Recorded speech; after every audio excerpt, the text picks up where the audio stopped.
নমস্কার বন্ধুরা, আমি রণদীপ। হিস্ট্রি দর্পণ এডুকেশনাল চ্যানেলে আপনাদের সকলকে আবারও স্বাগত। আজ আমি মূলত আলোচনা করব কল্যাণ ইউনিভার্সিটি সেকেন্ড সেমিস্টার যাদের বেঙ্গলি মাইনর আছে তাদের সাজেশন, বেঙ্গলি মাইনর পার্ট 1। আশা করি তোমরা যদি এই প্রশ্নগুলো পড়ে যাও, অধিকাংশ প্রশ্নই কিন্তু কমন পেয়ে যাবে। আর কারো যদি মনে হয় এত কম সময়ে এতগুলো প্রশ্ন পড়া সম্ভব না, তাদের উদ্দেশ্যে বলছি আমরা পিডিএফ তৈরি করছি, মাত্র 16টা প্রশ্ন। আশা করি এর বাইরে একটা প্রশ্ন আসবে না।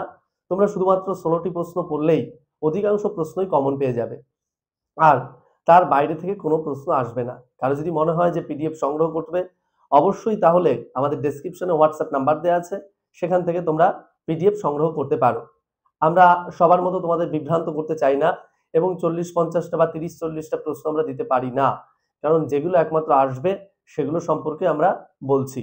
আর এজন্য আমাদের পিডিএফটা তৈরি করা, এবং যারা তৈরি করেছেন তারাও নেট এবং সেট কোয়ালিফাইড, এবং তারা মাস্টার্সেও বেঙ্গলিতে অনার্স রেখে এবং বেঙ্গলিকে ভালোবেসে তারা কিন্তু ফার্স্ট ক্লাস নাম্বার পেয়ে সেই যোগ্যতাটা অর্জন করেছে, এবং তাদের দ্বারাই আমাদের এই বেঙ্গলি সাজেশনটা তৈরি।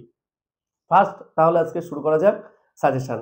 ফার্স্ট যে প্রশ্নটা আলোচনা করতেই হয়, চর্যাপদের সাহিত্য মূল্য বিচার করো, অথবা চর্যাপদের ধর্মতত্ত্ব সম্পর্কে আলোচনা করো।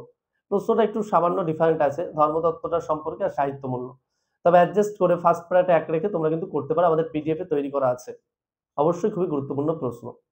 নেক্সট যে প্রশ্নটা পড়তেই হবে, খুবই গুরুত্বপূর্ণ এবং ইম্পর্টেন্ট তোমাদের জন্য, বিদ্যাপতি যে সাহিত্য মূল্য বা কাব্যমূল্য বিচার করো, এই প্রশ্নটা পড়তে হবে।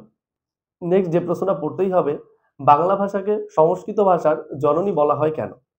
নেক্সট যে প্রশ্নটা পড়তেই হবে, উপভাষা কি, উপভাষার বৈশিষ্ট্য সম্পর্কে আলোচনা করো। নেক্সট যে প্রশ্নটা পড়তে হবে, বাংলা ভাষার রূপতাত্ত্বিক বৈশিষ্ট্য সম্পর্কে আলোচনা করো। খুবই গুরুত্বপূর্ণ প্রশ্ন এবছরের জন্য, 100% আসবেই ধরে নাও। নেক্সট যে প্রশ্নটা বলতেই হয়, ধ্বনি পরিবর্তনের ধারাগুলি সম্পর্কে আলোচনা করো। খুবই গুরুত্বপূর্ণ প্রশ্ন এই প্রশ্নটাও। নেক্সট যে প্রশ্নটা আলোচনা করতেই হয়, শ্রীকৃষ্ণ কীর্তনে বড়ু চণ্ডীদাসের যে কৃতিত্ব ছিল সেটি সম্পর্কে আলোচনা করো। নেক্সট, কাশিরাম দাসের যে মহাভারতের অনুবাদক হিসেবে একজন শ্রেষ্ঠ ছিলেন, সেই কাশিরাম দাসের কিন্তু সাহিত্য মূল্য বিচার করতে হবে। খুবই গুরুত্বপূর্ণ প্রশ্ন। নেক্সট, জ্ঞান দাসের সাহিত্য মূল্য বা কাব্য মূল্য বিচার করো। আশা করি এই প্রশ্নগুলো তোমরা যদি করো, তাহলে অবশ্যই তোমরা কিন্তু অধিকাংশ প্রশ্নই কমন পেয়ে যাবে। আর একদম স্বল্প মূল্য, মাত্র 16টি প্রশ্ন, বড় প্রশ্ন দিয়ে আমাদের সাজেশন তৈরি আছে। কারো যদি মনে হয় যে আমাদের সাজেশন দরকার, তাহলে অবশ্যই যারা সেকেন্ড সেমিস্টারে পড়ছো বেঙ্গলি মাইনর, তাহলে আমাদের থেকে সাজেশন সংগ্রহ করতে পারো। আমাদের ডেসক্রিপশনে হোয়াটসঅ্যাপ নাম্বার দেওয়া রয়েছে। আর তোমরা আরো কি ধরনের ভিডিও পেতে চাও, অবশ্যই কমেন্ট বক্সে কমেন্ট করে জানিও।